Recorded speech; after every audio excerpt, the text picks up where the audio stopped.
கக்கூஸ்க்கு வா, வந்து நில்லு பின்னாடி. போங்க, நான் நிக்கிறேன், போங்க. வா, கக்கூஸ்க்கு வா, போ. கை வைக்கிறேன், கை வைக்கிறேன், கை வைக்கிறேன், கை வைக்கிறேன். கை வைக்கிற ஏன்டா அதோட நிறுத்திட்டீங்க? அடிச்சுக்க வேண்டியதானே. பலூனக்காவிற்காக மோதிக்கொண்ட கமருதீன் மற்றும் துஷார், இதுதான் சமூக ஊடகங்கள்ல காட்டுத்தீயா பரவிக்கிட்டு இருக்கு. கமருதீனும் துஷாரும் விட்டா அடிச்சு மல்லு கட்டி உருண்டு புரண்டிருப்பாங்க போல இருக்கு. அப்படி ஒரு தரமான சம்பவம் பிக் பாஸ் வீட்டுக்குள்ள நடந்திருக்கு. என்ன நடந்துச்சுன்னா, பலூனக்காவுக்கு நேத்துல இருந்து உடம்பு முடியலையாம். அந்த உடம்பு முடியாதத கேட்டு தாங்க முடியாத நம்ம கமருதீன் என்ன பண்ணியிருக்கிறான்னா, சூடா ஒரு கப்ல ஒரு சூப் எடுத்துட்டு போயிருக்கிறான். இவ்வளோ ஆப்புக்கு அப்புறம் ஒரு சூப்பா அப்படின்னு கொண்டு போய் பலூனக்காட்ட குடுத்து சூப்ப குடிக்க வச்சிருக்கான். இந்த துஷாரு அப்படிங்கிறவன், "நீ சூப்பா குடுக்குற? நான் உன்ன சூப்பு குடுக்க விட்டுருவேனா?" அப்படின்னு இவன் போற இடத்துக்கெல்லாம் பின்னாடியே இந்த துஷார்ன்றவன் போயிட்டு இருந்திருக்கான். "நீ என்ன பண்ற? ஏது பண்ற?" அப்படிங்கிறத பார்க்கறது தான்டா என்னுடைய முழு நேர வேல.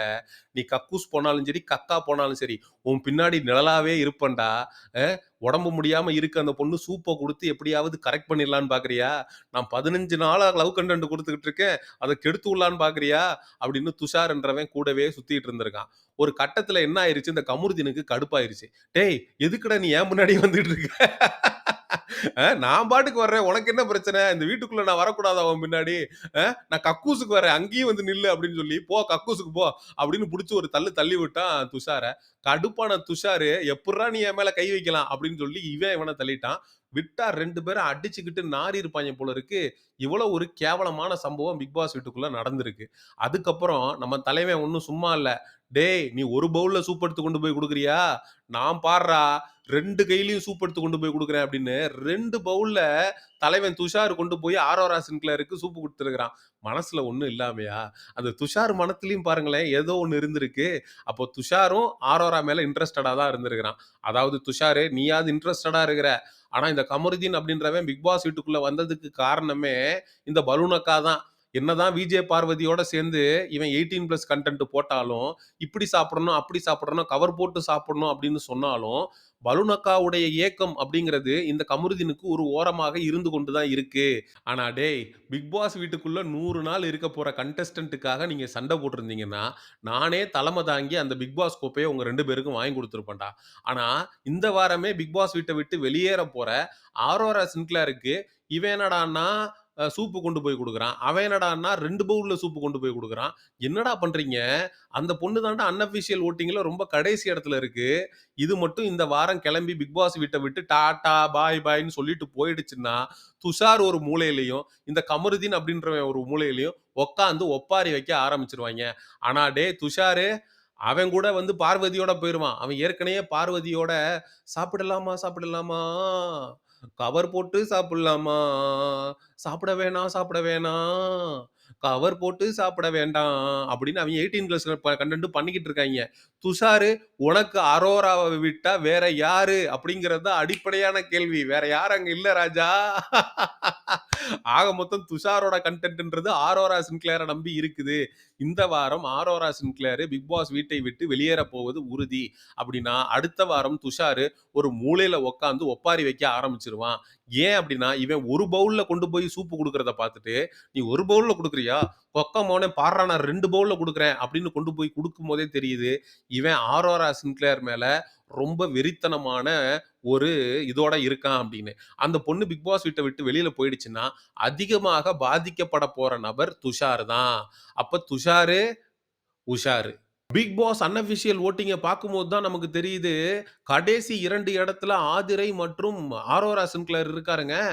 டேய், என்னடா சொல்றீங்க? இவங்க 2 பேர நம்பி பிக் பாஸ் வீட்டுக்குள்ள பல ஆண்களுடைய வாழ்க்கையே இருக்குடா. இந்த 2 பேர்ல யாரு வெளியில போனாலும், மிகப்பெரிய அளவுக்கு ஆண்கள் மன உளைச்சலுக்கு ஆளாவாங்கடா. ஆதிரை வெளிய போனா அப்படின்னா, எஃப்ஜே உடைய கேம் காலி. இதே வந்து பலூனக்கா என்கிற ஆரோரா சின்க்ளேர் வெளில போனா, இந்த துஷாரு, வாட்டர்மெலன் ஸ்டாரு, கமருதீனு இவங்க எல்லாரும் இந்த 2 பெண்கள நம்பி தான்டா ஒரு 4 ஆம்பளைங்க அந்த பிக் பாஸ் வீட்டுக்குள்ள இருக்காய்ங்க. வெளியில எடுத்தீங்கன்னா சோலி முடிஞ்சு போச்சே. அ அவிங்க உருகியே செத்துருவாங்களே ஐஸ்கிரீம் மாரி. இதுல நமக்கு ரொம்ப ஆச்சரியம் அளிக்கக்கூடிய விஷயம் என்னன்னா, இந்த ஆதிரை சௌந்தரராஜன் பிக் பாஸ் தொடங்குன முதல் வாரத்துல நாமினேட் ஆயி 1,00,000 வாக்குகள பெற்றாங்க. ஆனா இப்ப வெறும் 24,000 வாக்கு தான் பெற்றிருக்காங்க. "ஏக்கா, உங்களுடைய பிஆர் ஏஜென்சி எங்கக்கா? காச குடுத்துட்டு போனீங்க, ஏமாத்திட்டாங்களா? ஏ பூர்ணிமா, வெளியில பிஆர் வேலைலாம் கரெக்ட்டா செய்றாங்களா, இல்லையான்னு ஒழுங்கா பார்க்க மாட்டியா? எத்தன லட்சம் குடுத்துடா ஏமாந்தீங்க இந்த பிஆர் ஏஜென்சிக்கு? ஒருவேள நாங்க 1 வாரத்துக்கு வந்து பிஆர் பண்றோங்க. அதான் பட்ஜெட்டு. ரூ. 1,00,000 தான் எங்களால குடுக்க முடியும். அதுக்கு என்னவோ பார்த்து பண்ணுங்க அப்படின்னு சொல்லிட்டு போயிட்டாய்ங்க போல இருக்கு. அவைங்க 1 வாரத்துக்கு மட்டும் நாங்க பிஆர் பண்ணி ஓட்டெல்லாம் போட்டு ஏத்தி விட்டு ஆதிரைய வந்து பண்ணிட்டாய்ங்க. இதுக்கப்புறம் முடிஞ்சு போச்சு. பிஆர் ஏஜென்சி வந்து வேலை செய்யல போல இருக்கு ஆதிரைக்காக. இப்போ ஓட்டு குறைஞ்சு கடைசி இடத்துல ஆதிரை தள்ளப்பட்டிருக்கிறாங்க. ஆ ரைட். ஓகே. அப்ப இந்த வாரம் ஆதிரை அப்படி இல்லன்னா அரோரா 2 விக்கெட்ல 1 விக்கெட் விழுகுறது உறுதி. என்னதான் இருந்தாலும் இந்த கமருதீன் என்கிற காமருதீன் துஷார் கிட்ட நடந்துகிட்டது ரொம்ப ரொம்ப தப்பு. ஏன்டா அவன் உன் கூடவே வர்றான்னா, எதுக்குடா கூடவே வர்ற அப்படின்னு சொல்லி கேள்வி கேளு பேசிட்டு போ. அதனடா கைய வச்சு தள்ளுறது. பாத்ரூம்குள்ள போ அப்படின்னு புடிச்சு தள்ளி விடுற. அவன் கீழ விழுந்து மூக்கு மோகரம் உடைஞ்சு பல்லு 16ம் கொட்டி போனா நீ கட்டி விடுவியா வெளில கூட்டு போய் பல்ல அவனுக்கு? ஏன்டா அவனுக்கு ஏதாவது ஒண்ணு ஆச்சு நல்லது போல கெட்டதாச்சு. நீ தள்ளி விடுறதுல மண்டை கிண்டல அடிபட்டு போய் சேர்ந்துட்டான்னா என்னடா பண்ணுவ? அப்ப இருக்கிறவன் எல்லாரையும் லூசு, மெண்டல், பைத்தியம்னு பேசுறது. உட்கார்ந்து பார்வதி கூட 18+ கன்டென்ட் பேசுறது. சுபிக்ஷாவ வந்து நீ இருந்து வந்த இடம் அப்படி அப்படின்னு அந்த பொண்ண பிறப்பின் அடிப்படையில தப்பா பேசுறது. ரம்யா கிட்ட போய் நின்னுகிட்டு, "நீ எல்லாம் என் கூட சண்டை போடுறதுக்கு தகுதியே இல்ல உனக்கு" அப்படின்னு சொல்றது. இவன் பேச்சளவுல இருந்தா பிரச்சனை இல்ல. இப்ப இவன் அடுத்து கைகலப்புல ஈடுபட ஆரம்பிச்சிருக்கான். ஒரு கட்டத்துக்கு மேல இவன் பிக் பாஸ் வீட்டுக்குள்ள இருக்கக்கூடிய யாரையோ ஒருத்தர தாக்க போறான், கையை நீட்டி அடிக்க போறான் அப்படிங்கிறது நமக்கு அப்பட்டமா தெரியுது. இந்த இடத்துல கனி அங்க சுத்தி ஒரு 4 பேர் இருந்தாங்க, விலக்கி விட்டாங்க. இல்லாட்டி கண்டிப்பாக துஷாருக்கும், இந்த கமருதீனுக்கும் கைகலப்பாயிருக்கும். இந்த கமருதீன் கண்டிப்பா துஷார அடிச்சிருப்பான். அவனும் இவனும் அடிச்சிருப்பான். இது ஒரு மிகப்பெரிய கான்ட்ரோவர்சிய கிரியேட் பண்ணியிருக்கும். தடுக்கிறதுக்கு ஆள் இல்லாத இடத்துல இந்த கமருதீன் அப்படின்றவன் கை நீட்டுவதற்கு கூட தயங்க மாட்டான். அவன் அந்த மாதிரியான ஒரு மனநிலையில தான் இருக்கான். இவனை போன்ற நபர்கள பிக் பாஸ்குள்ள நீங்க எடுத்ததே தப்பு. இப்ப அவன் எப்ப கை நீட்டி அடிப்பான், அத டிஆர்பி ஆக்கலாம் அப்படின்னு உட்கார்ந்து வலிமேல் விழி வைத்து பார்த்து கொண்டு இருக்கக்கூடிய இந்த மானங்கெட்ட மாமா டிவிக்கு நம்ம சொல்லிக் கொள்வது என்னன்னா, வருகிற வாரம் விஜய் சேதுபதி அவர்கள் இது மாதிரி எப்புட்றா நீ மேன் ஹேண்ட்லிங் பண்ணலாம்? எப்படி நீ அவன தள்ளி விடலாம்?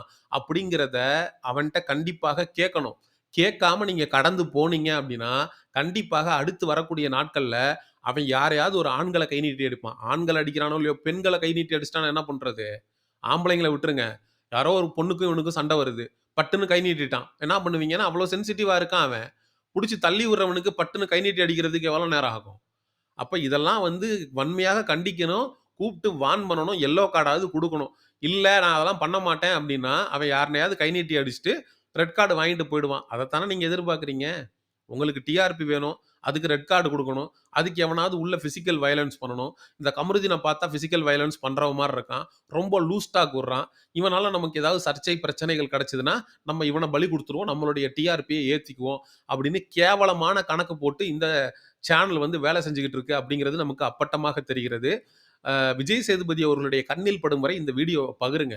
பார்த்து இவ்வளோ கேவலமான விஷயங்கள்லாம் பிக் பாஸ் வீட்டுக்குள்ள நடந்துகிட்டு இருக்கு அப்படிங்கிறத அவர் பார்த்து தெரிஞ்சுக்கட்டும். சரி, மிஸ்டர் செய்யோன் சேனல எக்ஸ்க்ளூசிவ் பிக் பாஸ் அப்டேட்ஸ்க்கு சப்ஸ்கிரைப் பண்ணிக்கங்க. இந்த கமருதீனுக்கும், துஷாருக்கும் நடுவுல நடந்த இந்த சண்டையை பற்றிய உங்களுடைய கருத்துக்கள மறக்காம கமெண்ட் செக்ஷன்ல சொல்லுங்க. ஒரு பெண்ணுக்காக 2 ஆம்பளைங்க அடிச்சுக்கிறத விட கேவலமான விஷயம் ஒண்ணுமே இல்ல அப்படின்னு சொல்லி let me complete this video. See you in the next video மக்களே. Love you all. Bye bye.